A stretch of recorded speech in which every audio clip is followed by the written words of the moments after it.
possibilidade de inclusão de PMs e bombeiros nesse PL aqui na comissão? Olha, eu vou falar o que falei lá, né? Eu acho que há uma presença majoritária na comissão de deputados e deputadas ligadas à corporação da Polícia Militar. Esse é um processo natural dentro do parlamento de se defender os interesses daqueles que enviaram os deputados para cá.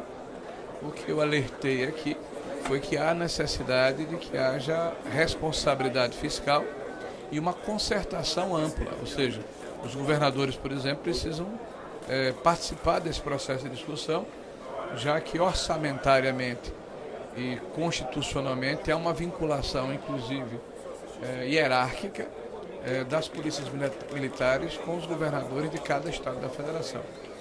Então nós não podemos deixar de levar em consideração a necessidade de incluirmos esses atores que são importantes na construção de um consenso ou de uma maioria que permita a aprovação do projeto. Mas o senhor acha que vai haver um envio? O senhor defende que ele seja incluído? Eu defendo que haja uma conversa com todos aqueles que participam do processo.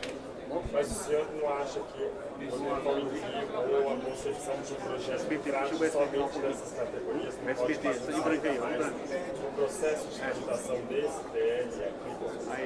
O que eu falei não foi que fosse enviado outro projeto. Isso foi levantado por parlamentares que aqui estavam por ocasião da comissão, como uma das possibilidades. Quer dizer, ao invés de tratarmos do tema neste PL, que é das Forças Armadas, fosse tratado num PL específico.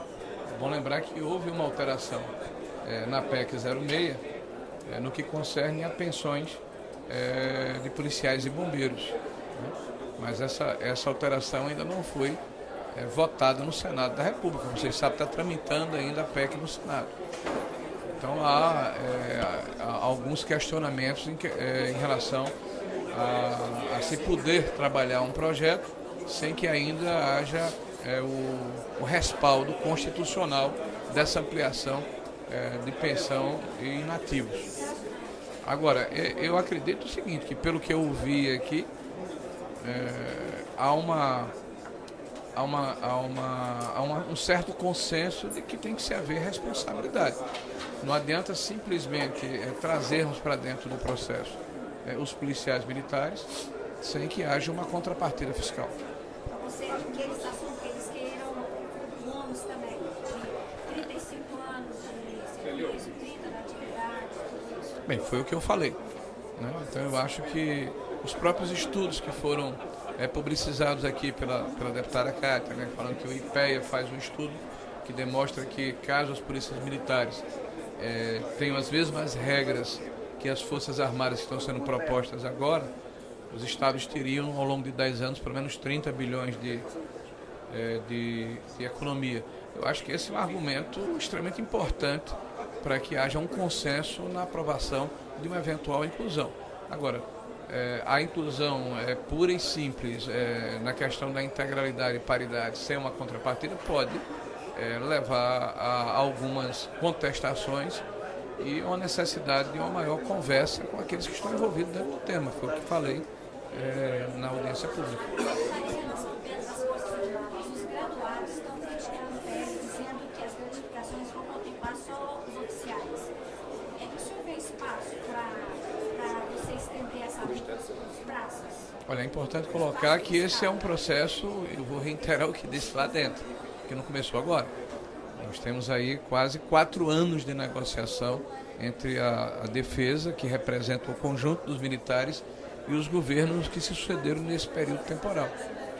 Então isso é fruto de um estudo que foi feito pelas Forças Armadas, submetido ao Ministério da Economia nesse governo e governos anteriores, que leva em consideração a necessidade de profissionalização das forças.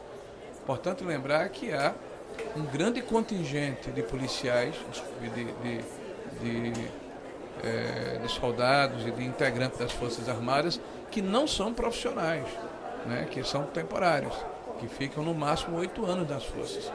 Então nós não podemos imaginar que o tratamento daquele que vai passar 35 anos em cada uma dessas forças, que tem um grau de profissionalização, de investimento da sociedade brasileira, né, é o mesmo daqueles que são eu diria, temporários, os conscritos, ou aqueles que ficam um período menor. Claro que tudo isso foi levado em consideração por ocasião da elaboração do projeto, que tem a responsabilidade de manter e atrair para esta atividade talentos que são importantes para preservar a defesa e a soberania nacional e, ao mesmo tempo, termos qualidade e profissionalismo nas Forças Armadas. Então, é importante colocar também que nós levamos em consideração a questão da responsabilidade fiscal. Então, ao mesmo tempo que está sendo feito a reestruturação das carreiras, está se modificando critérios da assistência social, da assistência que é dado aos senhores militares.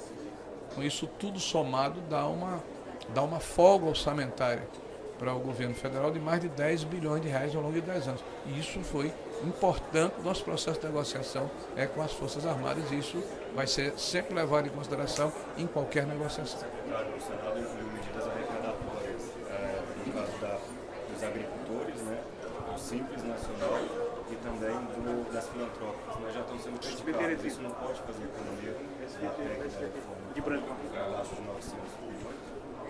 Olha, a PEC e o relatório que o senador Tasso Gereissati divulgou, e deve ter lido ontem na CCJ, ele no projeto que nós entendemos que é aquele que é oriundo da Câmara, ele faz duas modificações. Ele modifica a questão das aposentadorias especiais, né, e isso significa um impacto de menos 5 bilhões de reais, um quebrado, e ele modifica o critério que nós estabelecemos para evitar a judicialização do BPC. Nós havíamos colocado aqui na Câmara os mesmos fundamentos da LOAS, né, que estabelece 1/4 de salário mínimo para obtenção do BPC, tanto nas pessoas com deficiência como nos idosos pobres. Esses dois artigos juntos, somados, representam a subtração de 25 a 28 bilhões de reais no que saiu aqui da Câmara. O senador apresenta uma PEC paralela, que deverá voltar para a Câmara Federal, onde ele apresenta outras fontes de receita, certamente para compensar essas que foram retiradas do projeto principal e aumentar a capacidade de financiamento do sistema previdenciário dentro da sua condição e da legitimidade que ele tem como relator e como senador da República. Quem vai se debruçar sobre o tema oportunamente é a Comissão de Constituição e Justiça do Senado, que deverá validar ou modificar o relatório do senador e, posteriormente, o plenário do Senado da República. O que nós esperamos é que não haja mais desidratação. Nós achamos que o projeto ele tem um impacto fiscal relevante, que vai significar para o país segurança jurídica e previsibilidade, vai significar para nós um reinício da confiança que quem empreende, quem investe no Brasil precisa ter para voltarmos a ter um ciclo positivo na nossa economia, ao lado de outras reformas estruturantes que estão tramitando aqui no Congresso Nacional. E nós acreditamos que o Senado vai fazer o seu papel na hora oportuna e dentro do calendário que já foi publicizado pelo próprio Senado. Hoje o PIB saiu positivo. Só antes de entrar na questão do PIB, eu queria que o senhor comentasse. O senador inclui receitas extraordinárias, mas numa PEC que ninguém sabe quando vai ser aprovada. Isso não é arriscado? Eu acabei de falar sobre o tema. Eu disse que o senador usou a sua legitimidade como senador da República para retirar dois artigos que haviam sido votados aqui na Câmara, que representam uma supressão de pouco mais de 20 bilhões de reais. E certamente, para compensar essa retirada, apresentou receitas extraordinárias na PEC, que seria a PEC paralela. Eu acredito que, passando no Senado da República os dois instrumentos, nós teremos um impacto fiscal relevante, porque 900 bilhões ou 910 bilhões é um impacto relevante, sim, tá? Que foi o que vai remanescer após a retirada desses dois artigos. E você vai tirar pouco mais de 20 bilhões. No relatório do senador está dizendo exatamente o valor, não tenho aqui, mas está lá no relatório, né? E ele apresenta outras receitas que foram elencadas aqui anteriormente, de filantrópicas, de exportações que haviam sido apresentadas pelo relator e foram subtraídas na Câmara, para que essas receitas possam ser compensadas.